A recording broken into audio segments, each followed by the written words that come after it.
7:51 here on your Thursday morning. Time now for a check-in on entertainment. Devo Brown is en route to the Caymans. He is. He has like arrived at the airport. We have confirmation. Excellent. And so the lovely Cheryl Hickey is here with us today. Hi, Cheryl. Yeah, good to see you. Yeah, great to see you. This is a story of honesty. Of a sort of a relatability. Yes. With a huge superstar named Shawn Mendes. And all I can think is, your body is a wonderland, right? Okay. Yeah, because it's also about John Mayer. And you're like, what are you talking about? Well, here's the deal. Okay, so Shawn Mendes is opening up about a complicated time in his love life in a preview clip for John Mayer's SiriusXM show, How's Life? Shawn referenced a past love triangle. And if you're like, what's that about? Well, he talked about telling the current person he was with at the time that he was going to hang out with his ex because he still had feelings. I like to call that an emotional overlap, and he maybe should have handled it better. Maybe. I mean, how do you handle that? He also shared a life lesson that he gained through this whole situation. So have a listen. So I'm with someone 2 days before going to hang out with my ex, express I'm gonna go hang out with my ex because I have unresolved feelings. Maybe instead of 2 days, it could have been 2 weeks. Is there something in all of this that you could say, yeah, I played that wrong? None of those therapists know what it's like to be a musician. You're so right. Talk to a therapist and you go, you ever seen your ex-girlfriend on a billboard before? And they go, no, I've never done that.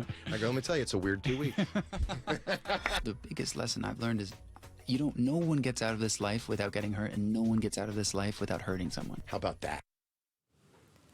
Okay, how about that? But also, I just heard the part where a therapist doesn't know what it's like to be a musician, but therapists know what it's like to be a girl or a woman. And I have, listen, emotional overlaps happen. I like that he was honest, and I also like that he's talking about it out loud. Sure. But Sabrina Carpenter, the girl that he was with originally, are you following? Also, it's very early for this. Also put out another song called Thirst, and in that, fans are speculating she's talking about John. She said, I heard you're back together, and if that's true, you'll just have to taste me when he's kissing you. Ouch. So. And Shawn, right? Yes, Not John. Not John. Okay. We could break down John's history we gotta as well. Make sure. So what do you think? Did you like the honesty? Was that refreshing for you?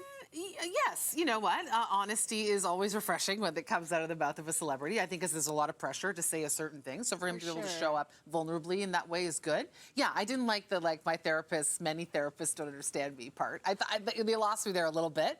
And I do think it's a little reach that he's having the conversation with John Mayer. But also love it. But also in the same breath. It's very layered. It's my favorite. Yeah, there's a lot going on. But look, whenever you can own your stuff, take a lesson from it, and move forward, that's all you can hope for in life. I think it's great. Right? At least he was honest. Yeah. Honesty, best policy. Right, Cheryl Hickey? Body is a wonderland. Okay. Yeah. And now I'm there in my head. Back in university days, right? When I heard that song for the first time. It's the best. Coming up here.